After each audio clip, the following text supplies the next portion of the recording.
नमस्कार। बिहार की सबसे बड़ी जमींदारी मतलब बेतिया राज और उससे जुड़ी 8,000 करोड़ रुपए की एक भारी भरकम रकम आजकल काफी चर्चा में है। तो सवाल यही घूम रहा है कि भाई आखिर ये पैसा है किसका। जी नमस्कार। ये सवाल बिल्कुल वाजिब है और कई लोगों के मन में है। तो आज हम इसी की तह तक जाने की कोशिश करेंगे। हमारे पास जो भी जानकारी है, जो लेख हैं, रिपोर्ट्स हैं, उनके आधार पर हम बेतिया राज का जो एक दिलचस्प इतिहास रहा है वो देखेंगे। उसकी इतनी विशाल जमीन और ये जो अभी सरकार ने अधिग्रहण किया है, इसके पीछे की पूरी कहानी क्या है, उसे समझने की कोशिश करेंगे। हाँ, तो मतलब अपना मकसद बिल्कुल साफ है। बेतिया राज कैसे बना, कैसे चला, इसकी जमीन की असली कीमत क्या है और ये 8,000 करोड़ वाली बात ये असम में है क्या, इसे समझना। बिल्कुल। तो चलिए इतिहास से ही शुरू करते हैं। मतलब कहाँ से शुरू हुआ ये सब। तो बेतिया राज की नींव जहां तक हमें पता है 17वीं सदी में रखी गई थी, उज्जैन सिंह और उनके बेटे गज सिंह ने। अच्छा। और ये भी कहा जाता है कि उन्हें मुगल बादशाह शाहजहां से बाकायदा राजा की उपाधि मिली थी। ओह, यानी मुगल काल से कनेक्शन है। राइट। और ये कब तक चला? आखिरी राजा कौन थे? आखिरी शासक थे महाराजा हरेंद्र किशोर सिंह।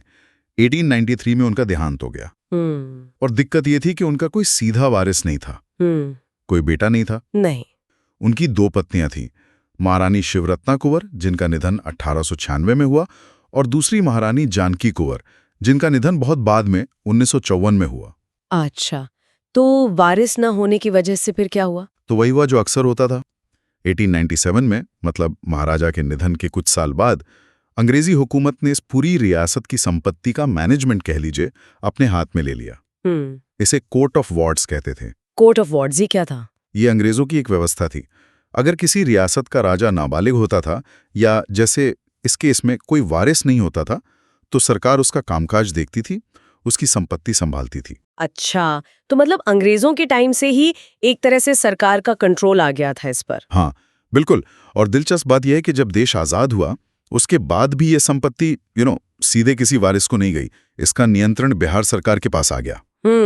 तो ये मैनेजमेंट चलता रहा। जी, ये सिलसिला जारी रहा। चलिए अब आते हैं उस मुद्दे पर जिसने सबका ध्यान खींचा है, जमीन। कितनी जमीन थी भाई इस रियासत के पास? सुनने में आता है बहुत ज्यादा थी। हाँ, आंकड़ा सचमुच चौंकाने वाला है। कुल मिला के आप समझिए करीब 15,200 एकड़ से थोड़ी ज्यादा जमीन। 15,000 एकड़? जी, इसमें से बड़ा हिस्सा लगभग 15,215 एकड़ बिहार में है और छोटा सा हिस्सा करीब 143 एकड़ उत्तर प्रदेश में भी है। 15,000 एकड़ से ज्यादा? बाप रे। और इसी जमीन की कीमत आज 8,000 करोड़ लगाई जा रही है। हाँ, जो मौजूदा बाजार भाव है उसके हिसाब से अनुमान यही है, लगभग 8,000 करोड़। ये तो मतलब बिहार के कई बड़े बड़े प्रोजेक्ट्स की लागत होती होगी इतनी। बिल्कुल।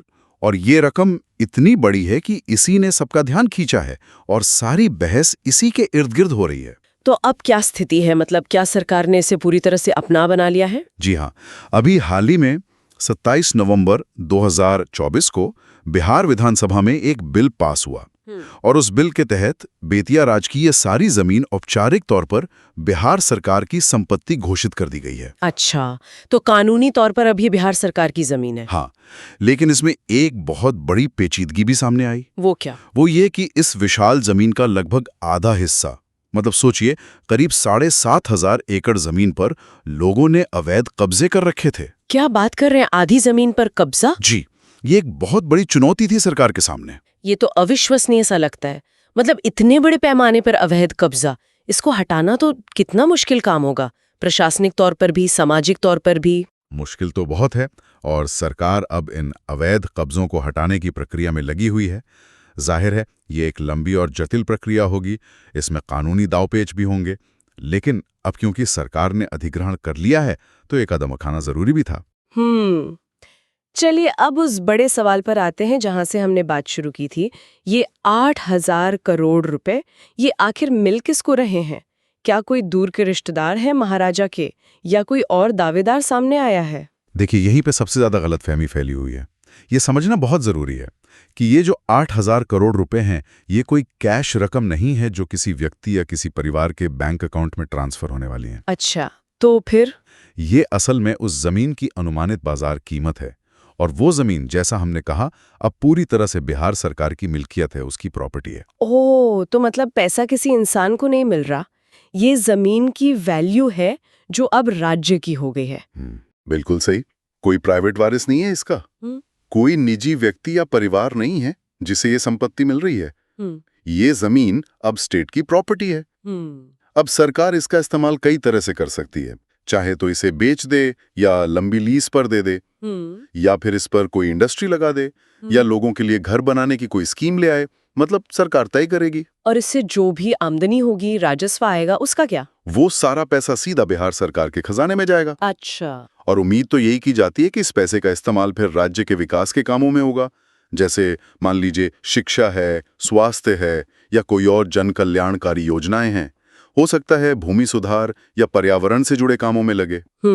तो अगर पूरी बात को हम निचोड़ें तो मतलब ये हुआ कि बेतिया राज बिहार का सबसे बड़ा जमींदार था। हाँ उसकी हजारों एकड़ जमीन की कीमत आज लगभग 8,000 करोड़ है। जी। और ये जमीन अब कानूनी तौर पर बिहार सरकार की संपत्ति है, कोई निजी लाभार्थी नहीं है। और इसका फायदा कम से कम सिद्धांत में राज्य की जनता को मिलना चाहिए, विकास कार्यों के जरिए। हाँ, बिल्कुल सही समझा आपने। मोटे तौर पे यही है इस पूरी कहानी का सार। एक तरह से सदियों पुरानी जमींदारी का अंत हुआ और नियंत्रण पूरी तरह राज्य के हाथ में आ गया। ये अपने आप में एक बड़ा ऐतिहासिक बदलाव है। चलिए, ये बात तो साफ हो गई कि जमीन और उसकी वैल्यू अब सरकार के पास है। लेकिन क्या ये इतना सीधा है मामला? मतलब आगे क्या? आपका इशारा किस तरफ है? क्या चुनौती दिख रही है आपको? मैं ये सोच रही थी, जैसा आपने बताया कि लगभग आधी जमीन पर तो अवैध कब्जा था, तो इतनी बड़ी संपत्ति का सही तरीके से प्रबंधन करना, मैनेजमेंट करना, ये सरकार के लिए कितना बड़ा चैलेंज होगा। सिर्फ कब्जा हटाना ही काफी नहीं है ना, उसके बाद उस जमीन का सही इस्तेमाल कैसे हो, ये सुनिश्चित करना, ताकि उसका फायदा सच में राज्य के विकास में दिखे।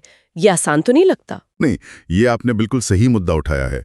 संपत्ति का अधिग्रहण करना एक बात है, पहला कदम है, लेकिन उसका कुशल और पारदर्शी प्रबंधन करना वो असली चुनौती है। सरकार को न सिर्फ जमीन को दोबारा अतिक्रमण से बचाना होगा, बल्कि उसके लिए ऐसी योजनाएं बनानी होंगी जिनसे इस विशाल संसाधन का राज्य के हित में सबसे अच्छा उपयोग हो सके। इसमें काफी प्लानिंग और इच्छा शक्ति की जरूरत होगी। तो मतलब बेतिया राज की कहानी अब सिर्फ इतिहास या अरबों की संपत्ति की कहानी नहीं रह गई है। सही कहा। अब ये कहानी है राज्य द्वारा संपत्ति के मैनेजमेंट की, चुनौतियों से निपटने की और विकास की जो संभावनाएं हैं उनको हकीकत में बदलने की। तो अब देखने वाली बात यही होगी कि इस 8,000 करोड़ की जमीन का भविष्य बिहार कैसे तय करता है।